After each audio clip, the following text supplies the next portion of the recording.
Welcome back to the next big thing. My name is Chris Gennady, Global Head of Research at Wisdom Tree. And today it is very exciting. I am joined by our first ever Chief Information Security Officer as a guest, Ryan Bachman of GM Financial.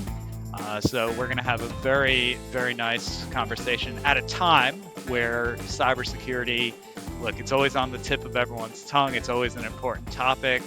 If you go to any of the major publications, Wall Street Journal, New York Times, Financial Times, you name it, I would say that every week, without looking too hard, you can probably find evidence of some incident. So we're going to get into some of those types of things today. But before we begin, I do need to state the following to clarify the views and opinions expressed in this podcast are those of Wisdom Tree and GM Financial and are subject to change. Anything we present in this podcast is not intended to be relied upon as a forecast, research, nor as investment or tax advice. The information and opinions expressed in this podcast are not a recommendation, offer, or solicitation to buy or sell any securities, and reliance upon them is at the sole discretion of the listener. Please remember, past performance is no indication of future results. So, with all of that said, Ryan, I think I would love to, and I'm sure our audience would love to hear how it is that one becomes a chief information security officer, at least your journey, because of course there is that assumption of you don't necessarily graduate university and immediately start sitting in that chair. There's a background, there's a path, and I know personally I would love to hear more about the path that you've taken to get where you are today. Sure thing. So you're absolutely right. If you go back 20 years or so, you did not have programs at universities that were focused on cybersecurity. Rather, you had your standard computer science, computer engineering, maybe management information systems, things like that, to sort of help guide the people that were interested in a career in technology. Whereas today, at universities like Carnegie Mellon and others, there are actual cybersecurity undergraduate programs where people can pursue that particular skill set. For me, I was one of those young people who was very interested in technology and always sort of had a bend towards technology. I think that goes back a little bit to my childhood. I followed my older brother around, and he was always interested in deconstructing things and putting them back together and sort of tinkering with technology and things like that. So uh, he was about 13 years older than me, so I'm sure I annoyed him, but that's really what got me interested in technology from the get go. So when I went to undergraduate, that was an opportunity for me to study management information systems. And there were aspects that I really enjoyed, like being a developer. So I focused a lot on development when I was an undergraduate, learning a lot of different programming languages and things like that. I interned for a couple of years at AT&T, a global telecommunications company, and had the chance to start building software with them. I spent a couple of years after I graduated working for them, building web applications and software. From there, I left and went into the consulting realm where I worked for Deloitte. And working for Deloitte, it gave me the opportunity to consult with companies on matters of cybersecurity, as well as a whole lot of other issues related to tech and tech integration. That sort of mirrors the time period of 2004 2005, where cybersecurity was starting to become a more prescient topic. However, certainly not as prescient as it is today. So between doing cybersecurity work, I was also pulled in on a lot of fraud and fraud analytics related work. From there, I went to a fintech company, an online broker dealer and bank, where I led the security, privacy, and data governance functions. So that was kind of my first pure play security role. And that was really before there was that much of a commonality of calling somebody a chief information security officer. Circa 2008, that was still when some companies, I would say relatively few, had the role of chief information security officer. for the most part, the highest role in most companies from a cybersecurity perspective was that of director of security. So, again, led the security, privacy, and data governance functions of that fintech. From there, went back into consulting for PricewaterhouseCoopers, specializing in cybersecurity, serving a litany of companies across industries, really helping them develop cybersecurity programs, strategies, implement tools, technologies, kind of the full gamut of cybersecurity related services. And during that time, I actually served General Motors, and that gave me the opportunity to join them as their Chief Information Security Officer for the GM Financial side of GM's business. So I've been in this role for about 7 years. And Ryan, you said something that I found interesting because in recent years, you've heard how the function of cybersecurity, it feels like it has gained importance. And it's nice to say that it's gained importance, but when you see Chief Information Security Officer, you get the impression it's a C-suite title. You get the impression this is a person who may report directly to the CEO. And there have been a lot of articles about that, how the function itself used to report maybe to HR or legal. And in today's world, it seems a lot more generally accepted, not always the case, but today more generally accepted that it reports directly to the CEO. And that then is symbolic and it sort of helps with certain things. So it feels like you were in various positions working at Deloitte, working at PwC, where you were sort of in the front row seat seeing what I think was sort of an interesting evolution of the profession there. You're absolutely right, Chris. So if you think about this, my first role running a security organization back at that fintech company, I was in a manager role. And effectively, I reported to a director of operations who reported to the CEO of the company. Um, and then if you look at my time at PwC, which is really 2010 to 2017, for the most part, what you saw were Chief Information Security Officers that reported to the CIO. That was actually the most common reporting structure. But when GM asked me to join in 2017, really it was with the uh, belief that I would likely end up being reporting to the CFO. And I really thought that was a good arrangement from the standpoint that there, really was no conflict of interest that sometimes exists between a CIO and CISO. Again, certainly CIOs are very interested in having the environment be secure, but at the same time, you want to make sure that there's not a collision of interests when we talk about availability of systems and speed to market, hopefully not being done at the sacrifice of security. So sometimes those collisions do exist. So it's become more popular for the CISO to report outside of that of the CIO. And in my particular case, during the interview process, the decision was made actually for me to report to the CEO. So in my role, I report to the CEO of General Motors Financial. And in my specific role, I report to two different boards of directors as well. So you're absolutely right. I've watched this CISO role evolve over the course of the last 15 years, 20 years, really from being maybe a senior management level type role into a direct report role to the CIO, and then ascending over the last decade or so to that of an executive and a member of the C-suite. And so, thinking of General Motors, the first thing that I know comes to my mind, and I'm sitting in Charlotte, North Carolina, so firmly ensconced in the US for any of our listeners that might be global. So over the course of a given day, even if I don't go out on the road, I'm seeing a Chevy Suburban, a Chevy Silverado, a GMC, something or other. And it's the idea of the GM car, the GM brands, they're everywhere.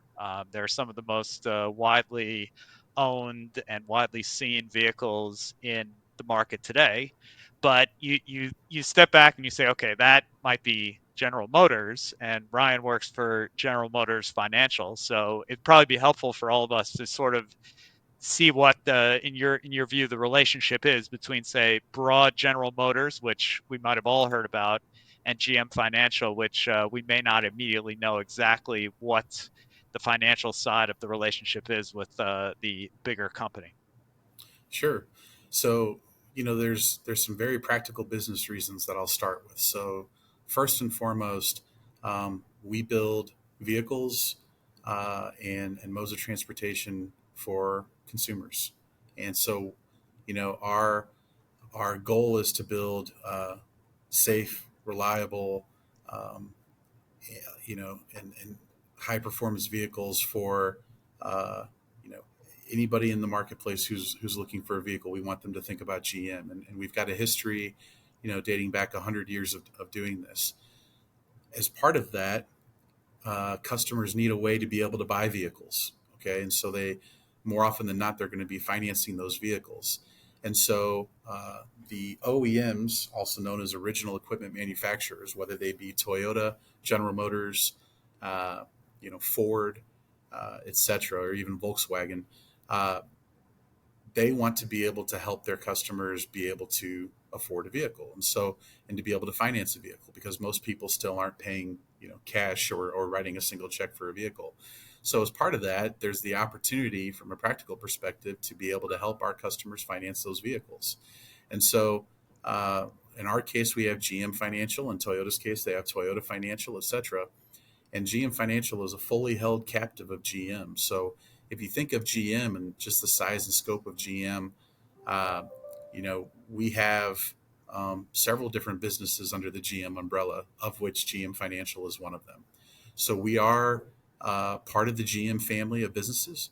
We focus and cater to GM customers, whether they be consumers or dealers. We have a vast distribution network of dealerships that make those vehicles. Those are independent franchises, but they make those vehicles available for our consumers.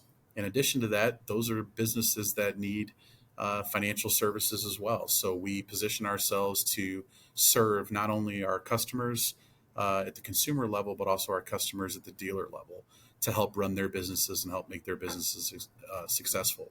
So GM Financial is the financial services captive for GM, and that's really not uncommon.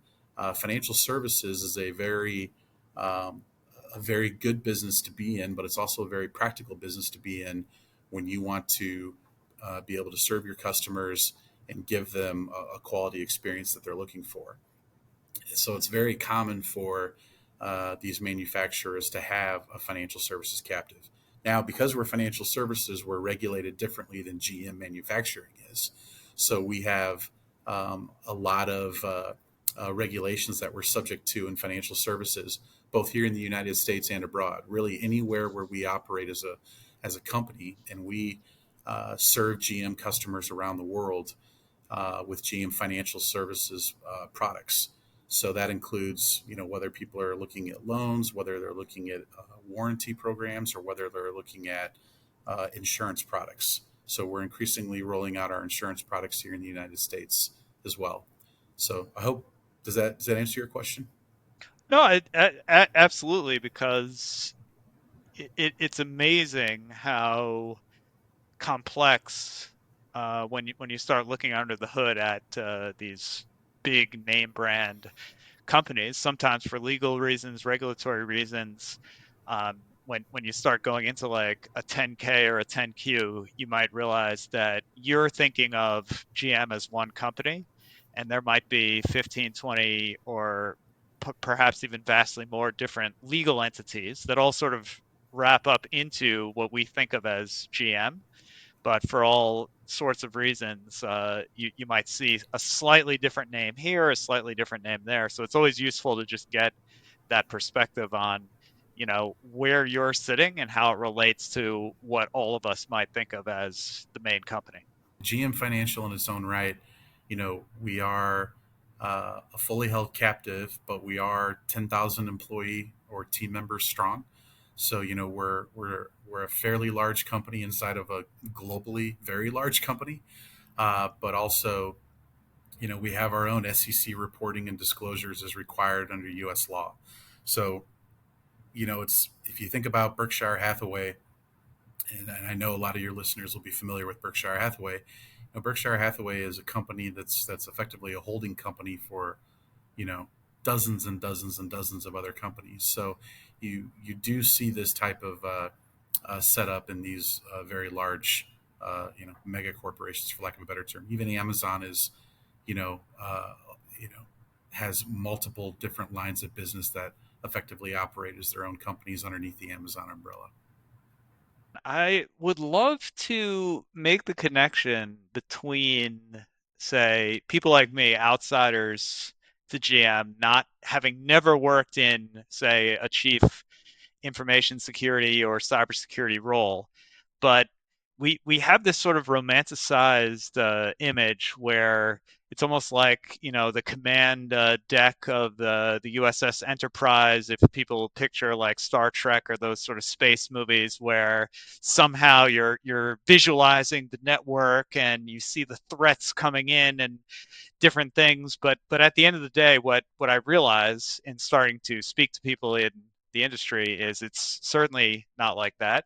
And so you take the idea an incident occurs. I would love to hear like how is it that the team, are you relying on, say, the newspaper articles? Because it may not be a GM incident, like you said. It might be a supplier to GM or a service provider of GM. And so I would imagine maybe sometimes it is the newspaper articles like all the rest of us, or sometimes it's something else. But the idea of how the team sort of comes together and responds when, like you're saying, the quote unquote ecosystem is under threat and various steps need to be taken to ultimately solve a given problem, which may or may not occur even on a daily basis. Sure, Chris. So I smiled when you gave that description because we actually do have an incident response operations command center, which does sort of mirror the uh, the Oh, uh, wow. the USS Enterprise. So it does have a video wall, and it does keep track of a lot of different things and alerts, etc. So every now and again, we'll take people in there just so that they can sort of see some of the things that we're able to do. But for practical purposes, my incident response team is working in smaller workspaces with a number of different monitors that they have open, very large monitors, very high quality monitors because they have to stare at them with a number of different windows open, watching a number of different things going on at the same time. And then they have the ability to project them onto a video wall so that they can see and draw distinctions between multiple things going on at the same time. Not everybody has that, but we do. Um, so, having said that, if you think about the life of an incident response engineer, there's a significant amount of technology that goes into um, the monitoring of technology and, for lack of a better term, network traffic and systems across an organization. So you have what's commonly referred to as visibility across all systems, across all data sets, across an entire organization. And then you have the incident response engineer crafts what they call detections that would typically be um, indicative of some sort of suspicious activity taking place. So, what's happening is the incident response engineer is looking for those detections to be tripped to be further investigated. So, a lot of times those detections are false positives. Sometimes they're not. So, um, the a day in the life of an incident response engineer is to, in some cases, build new detections based on um, uh, emerging information of different types of threats. So, for example, if a particular threat actor is using um, certain steps or certain methods to hack a company or to infiltrate a company, then we will look at different types of detections and engineering those detections and putting them in place to make sure that we're able to detect if that threat actor is targeting us. So there's that aspect of things. But then to your point, there's also what we call threat intelligence feeds. And threat intelligence, more often than not, is a paid for subscription based service that gives you information typically ahead of the time that it'll be reported in popular media avenues. Now, because cyber has become such a hot topic, many of those media agencies subscribe to those threat intelligence feeds themselves, or they have sources that will tell them, yes, this appears to be a credible threat, and then they'll take that and run with the story because they want to be the first ones to break the story. But we have threat intelligence feeds that give us a lot more than just, for example, what is the company that is currently undergoing a potential cyber incident, but also additional telemetry that we might be able to use to help protect our company in the event that we have a relationship with that vendor or company, or in the event that we can learn from what's happened to that company to safeguard ourselves.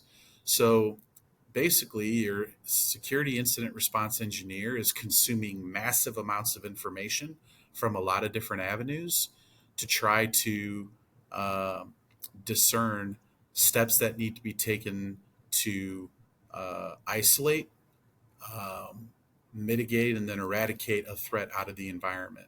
So that's, in a nutshell, what the incident response engineer is doing.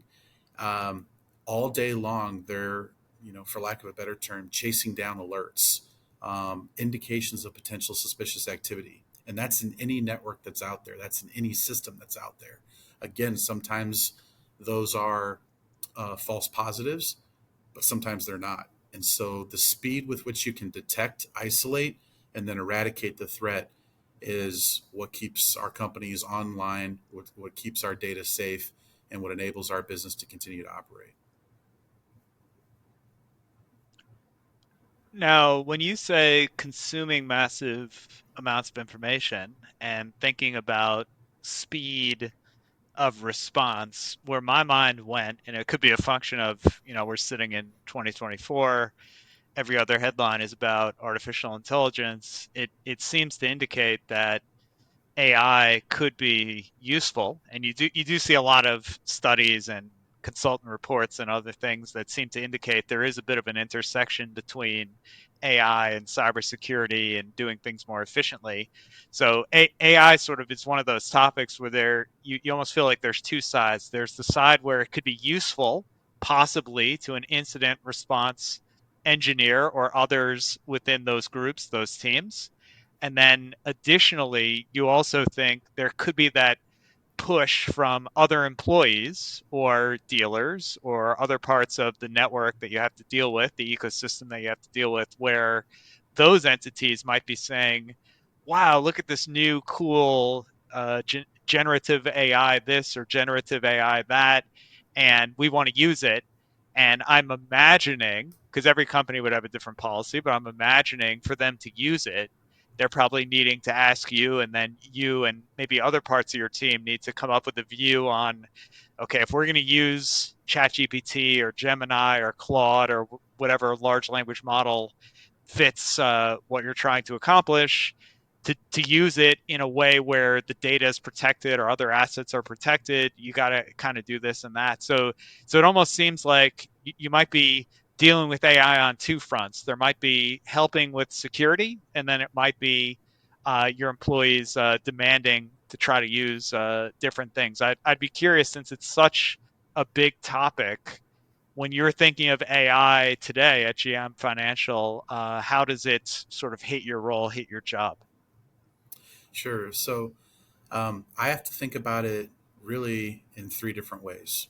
Okay. The first way I need to think about it is how could AI help my cybersecurity team, and frankly, the other teams that I have responsibility for too?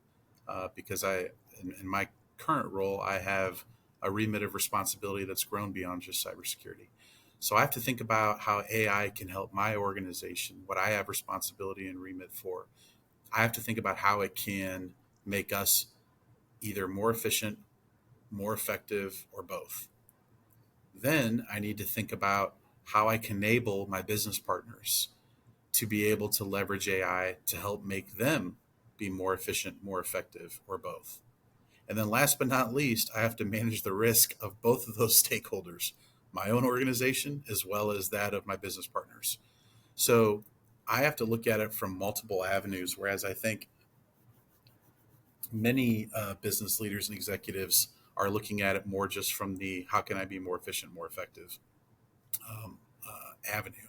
So when I think about I go back 20 plus years when there was a course in my undergrad offering around artificial intelligence. So AI is not a new concept.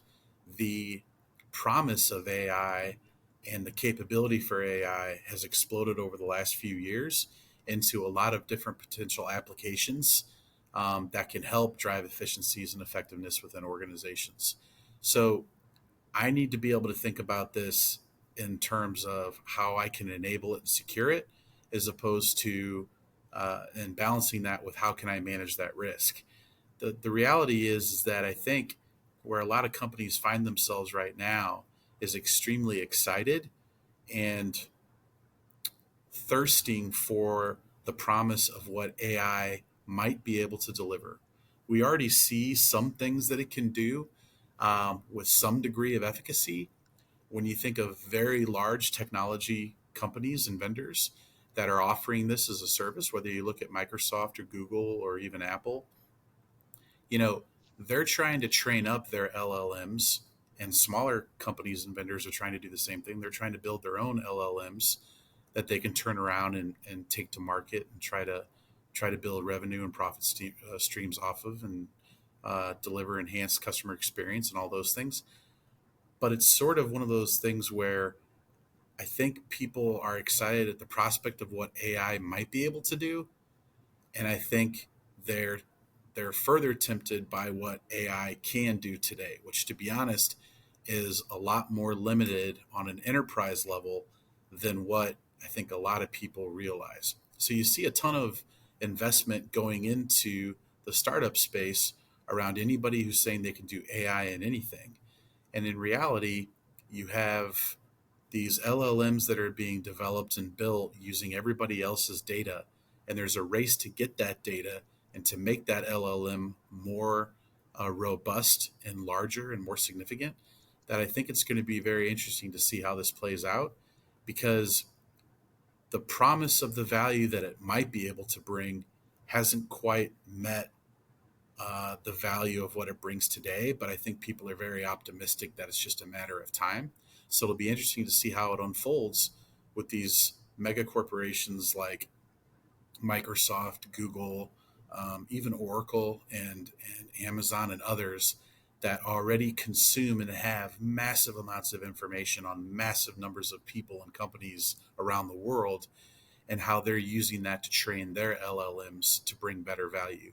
From a security perspective, there are a number of different risks that I have to think about how AI could be used to craft very sophisticated cyber attacks. I need to think about how AI can be used to make us run more efficiently and effectively from a speed perspective, to your point. And then, certainly, last but not least, I have to think about how I can help my business partners unlock some of that value to drive better results in their businesses. So it's certainly not something that we take lightly. But to be honest, I find a lot of my discussions are consumed with this particular topic. It's a very noisy topic these days for sure. And there's a debate, Ron, that given your experience, given the fact you've worked for a couple of consultants, you've thought about it from numerous angles. You were taking or looking at classes 20 years back.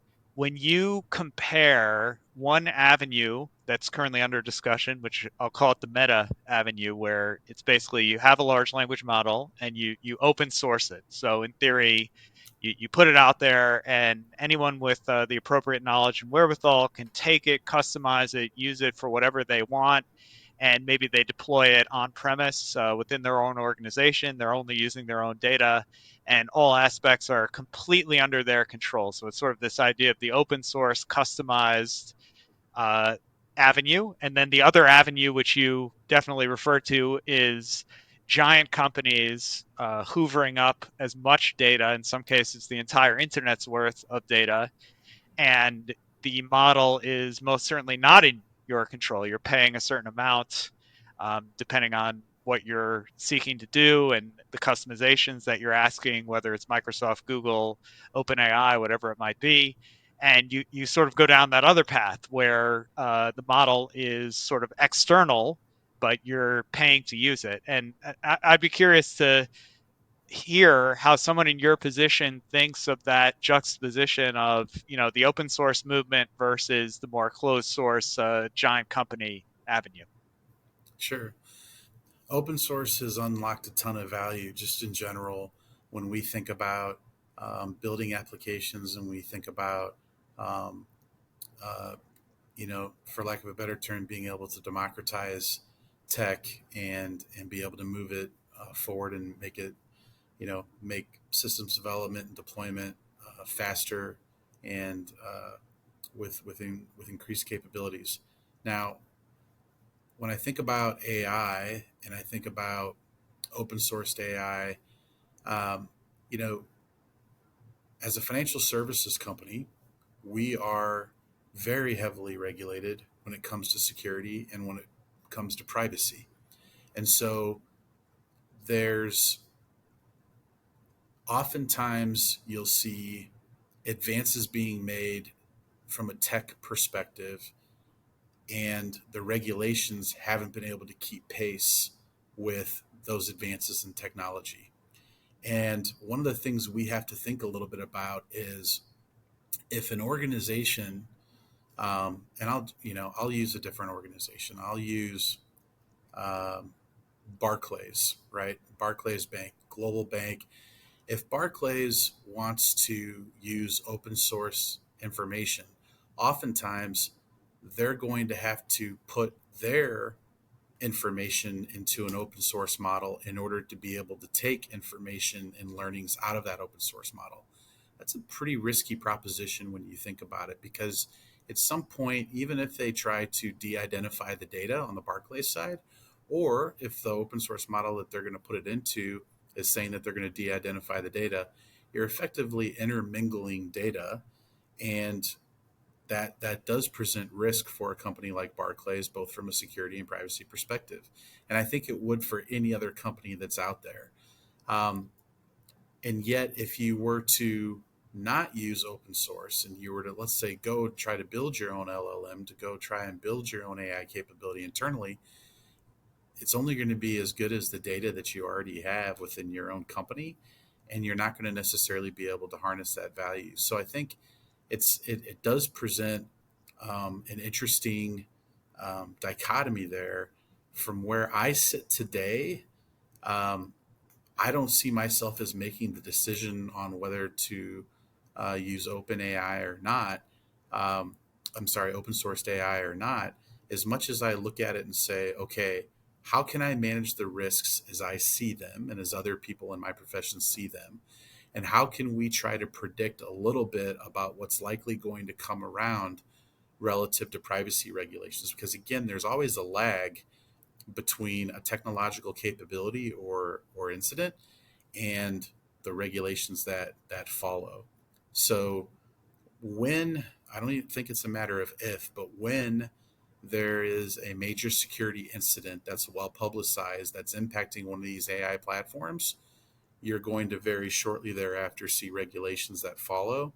And the companies that I think are all in on AI better not be caught flat-footed when something like that happens, because it could completely change the landscape for how AI is used within companies. So I think you've got to be very thoughtful about how you proceed with using AI and not just sort of get too caught up in the race to try to figure out how to deliver AI. Because I see in my with my colleagues, they're trying to partner with big tech vendors to deliver value on AI within their company.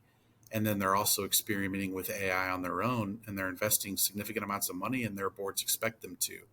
But at the same time, you've got to be thinking a little bit about what's inevitable, which is the privacy and cybersecurity related regulations that are going to follow this.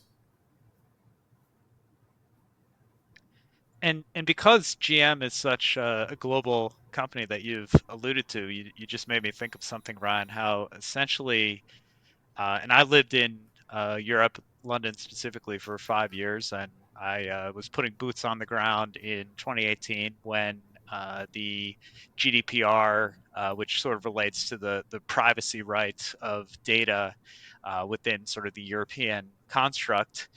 And it's absolutely the case that GDPR in Europe is different than anything that we may or may not have in the US. I think privacy in the US is a state by state thing, whereas in Europe it's a more European Union thing. And then beyond that, they've come up with the Digital Markets Act and the Digital Services Act, and you're seeing sort of new headlines as the months go by about it, and you definitely get the impression that some of these rules and laws are possibly targeted a bit more towards some of the largest tech companies. But what are the challenges as you see, thinking about something like privacy, which, like you're saying, it's of the utmost importance for a financial services company, and yet there is no, globally accepted definition of what privacy even is. So there's the assumption that wherever you're operating, you basically have to, adjust mentally your definition and say, okay, I'm in this jurisdiction today, so this is what privacy is here. And then if you're in a different jurisdiction, you almost have to create a different definition of what privacy might be able to, adhere to the law of the land wherever you might be operating. You know, so many different things come to mind when you brought up that example, but I'll start with this. To me, it's about if I think about who one of my closest partners is. One of my closest partners is the chief privacy officer. So I'm at an organization, a large financial services institution that's part of a larger global company, and we do have a chief privacy officer. And I can tell you that there's no business partner that I work closer with. There might be one or two others that I work as closely with, but there's no business partner that I work more closely with. And in my particular case, she is reviewing and understanding and consuming and helping us react to privacy regulations that are evolving all over the world. So, whether you're talking about Latin America, whether you're talking about Europe with GDPR, whether you're talking about advancing privacy regulations on a state by state basis here in Canada, other parts of North America, this is a very dynamic and evolving landscape as well. And I think with some of the things that you see with AI's capabilities and the generating of deep fake AI, videos, personas, data, etc. I think privacy and cybersecurity, we're at the tip of the iceberg on this, and I think it's going to call into question for constituents and stakeholders, consumers, whatever you want to call them, globally. It's going to call into question what's authentic. What is this notion of authenticity? What is this notion of being able to trust what it is that I'm seeing, what it is that I'm reading, what it is that I'm hearing? And at the very basis of those questions that people are going to have, that are going to spawn out of this AI age that we're in, is is what I'm looking at, is what I'm consuming, is what I'm dealing with real and authentic? Can I trust it? And most certainly, that goes back to the discussion we had just a few minutes ago, which was, is that can I trust the entity that I'm sharing this data with? and that is sharing data back with me. So I think there's a lot of concerns that are emerging and that are going to continue to emerge around authenticity and being able to trust data that's coming out of AI, or I should say, being generated from AI, um, as to whether or not it truly is accurate and authentic.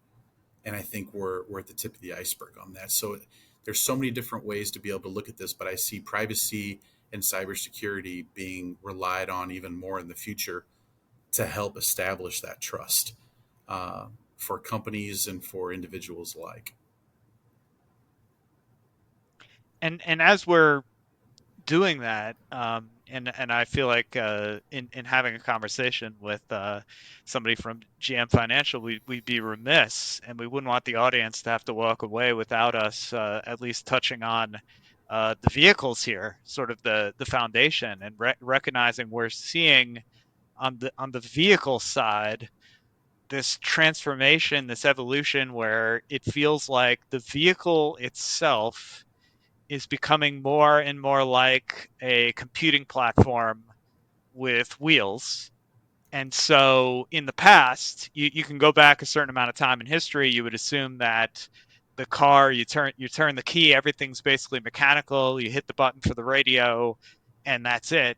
Some cars today have the screen where you touch and you're doing all this stuff that doesn't feel that much different than touching an iPad or touching a laptop or other device that you're familiar with. So in your opinion, and sort of as you are at the forefront watching the evolution of vehicles in general and then vehicles at GM, how does the fact that cars themselves are evolving relate back to maybe another venue that maybe in the past didn't need as much attention, but in today's world, where at the farthest end of the spectrum, maybe the cars are driving themselves at a certain point, and you can imagine, okay, that is a huge cybersecurity situation, but we're not quite there today. But we're sort of on this path that seems to be trying to get there.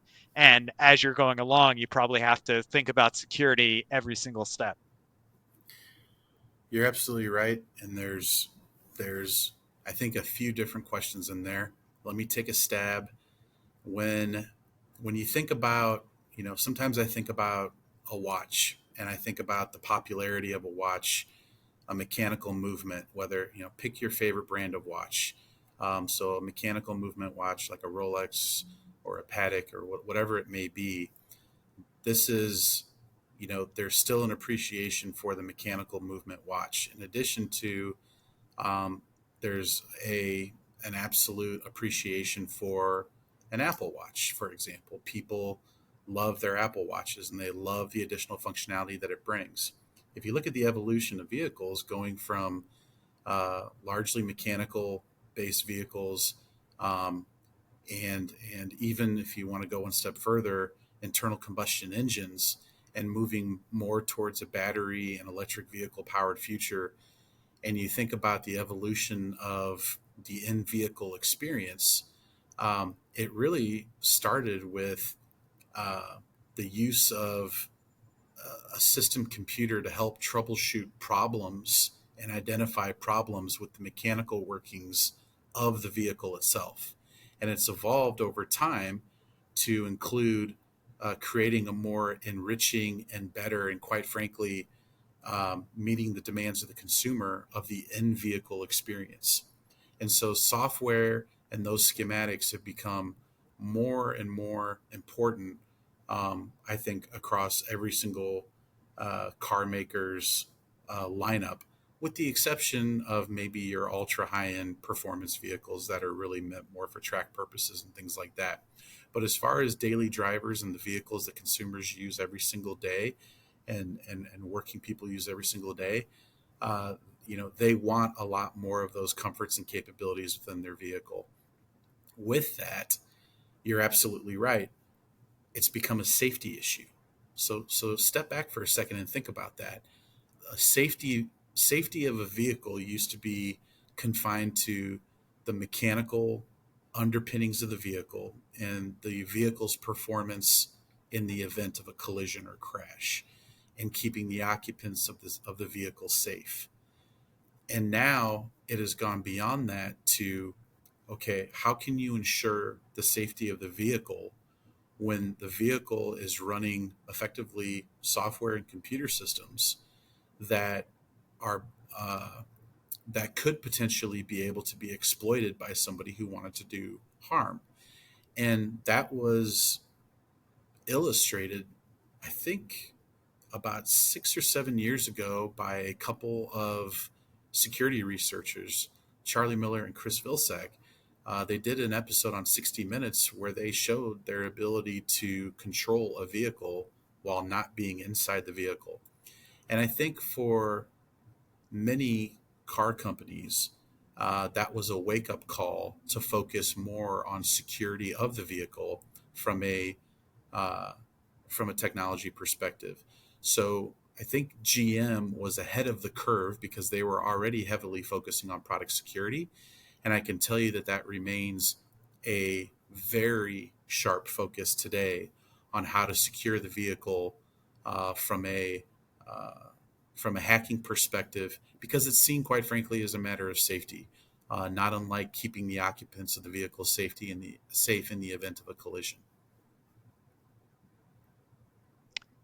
And in thinking about this security question, whether it's the vehicle, whether it's the network systems, do you feel that at any point in the future we see a shift? Because sometimes you see these headlines, for instance, about quantum computing and how if XYZ were to occur, quantum computing could suddenly challenge and potentially break the more normal forms of the RSA encryption that may or may not be in place, and you need sort of the quantum secure systems. But in a way, you don't know as a regular person how much of that is science fiction, hopes and dreams actually possible in the near future.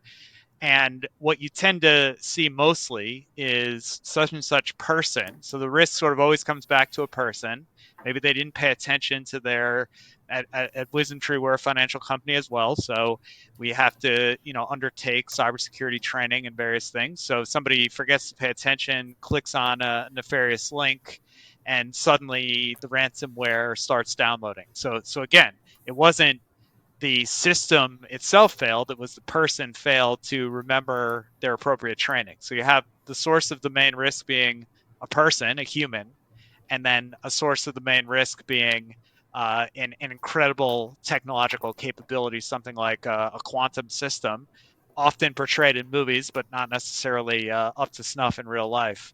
And I'm just curious if years from now it's still the case that we're thinking of all this quote unquote crazy complicated stuff, but in reality, the main risk is again the person forgets, gets tricked maybe by the newest AI system, which at the end of the day, the system is mainly trying to still trick people. It's not necessarily breaking encryption or doing anything crazy technical.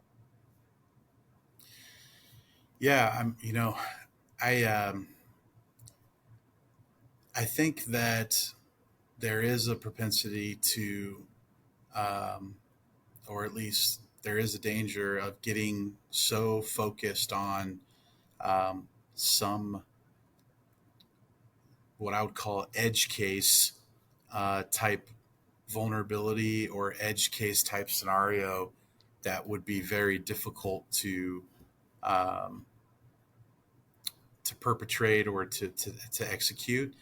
And I think as a security professional, we tend to not just think about what is the possibility of the world of things that could happen, but we also have to think about this in the likelihood of whether or not something could happen, or the likelihood it is that it will happen.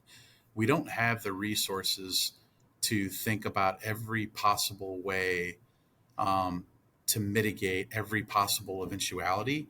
I think you have to make some educated decisions around, okay, what is most likely to occur? How would you go about protecting against that and safeguard uh, technology, products, environments, ecosystems alike? There's a certain amount of risk that we accept in almost anything that we do, and we also have to be willing to manage risk appropriately. So, um, part of what we do is we try to keep an eye on what those emerging risks are, with an eye towards, are those emerging risks being carried out? Are they being executed? Are they being perpetrated? Or are these just possible eventualities that would take um, a lot of different circumstances in order for that to come to fruition? It's it's it's that age old question of how do you tackle infinite possibilities with finite resources? I think every CISO, everybody in a risk management position is faced with that reality every single day. Fortunately, we have a lot of tools, we have a lot of data and a lot of information to help drive those types of decisions so that we focus on those things that are most likely to potentially cause an issue, for our products, for our companies, for our end users, for our consumers, etc. Those edge cases are something we'll keep an eye on, but unfortunately, there's so many edge cases, it's pretty difficult to monitor every possible eventuality. So unfortunately, we cannot sit here for the next couple of hours here. We are time limited. I know on the next big thing, it's usually about an hour, maybe a little bit less. And so for the final question that we have time for with Ryan Bachman, Chief Information Security Officer of GM Financial today, wanted to get into this topic because if anyone out there is investing or looking at investment strategies in cybersecurity, they don't just see, one company that secures the user. You see the cloud security, the endpoint security, the identity management, the password manager. It feels like every company almost is doing one thing. Maybe they're trying to do the one thing at a world class level, and maybe that's not easy. But Ryan, I'm curious if the industry can ever get to a point where as a user, you just say, I want to be secure. I'm going to subscribe to this, and then the cybersecurity company can just cover you across all bases. Or if you think, knowing what you know about the industry and your background, if you think it's always going to be a case where as a professional in the space, you need to subscribe to 10, 20, 30 different things to be appropriately protected. Sure. So, um, I think there are companies out there that would like to think that they have the silver bullet solution for all things security to address anyone and everyone's needs. I think the reality here is that, the more complex your business model and operations are, the less likely that you're going to find one single provider that's going to be able to do, quote, do it all for you. If I think about smaller and medium sized businesses, I think that there are solutions out there, that can help them get close to where they need to be.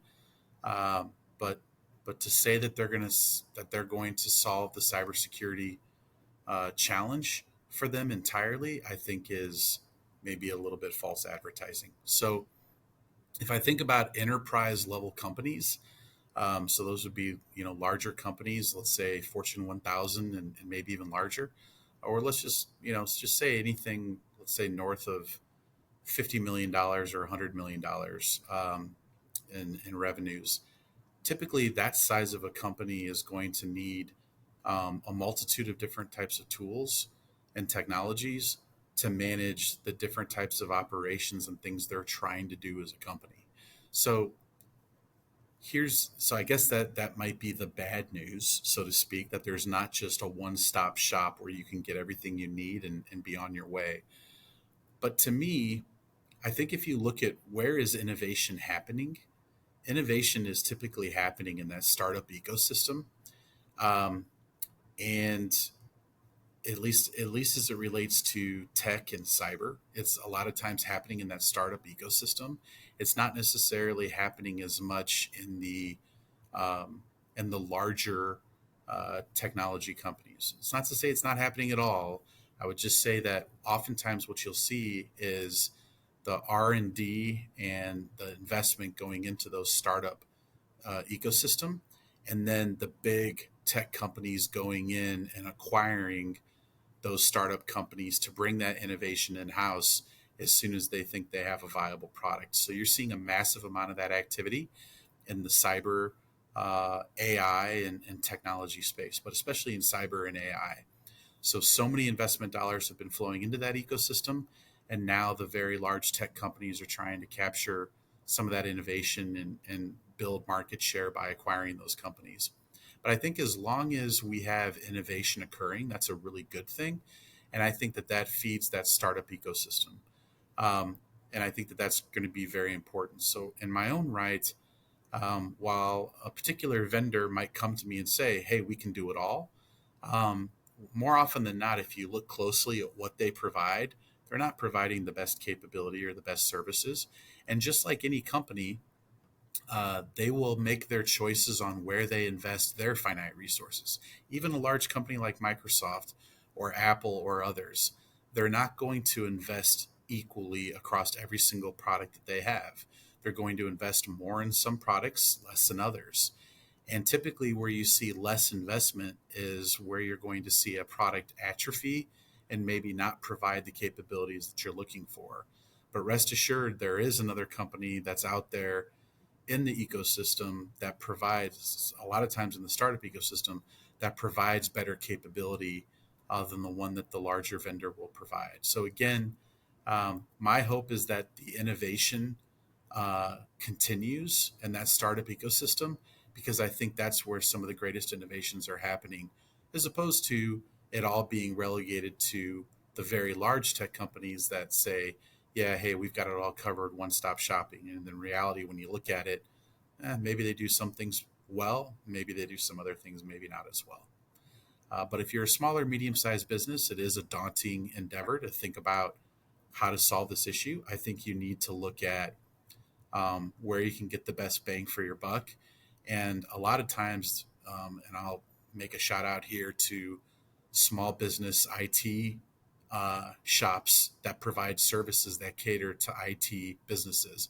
I'm sorry, that provide IT services and cater to small and medium sized businesses.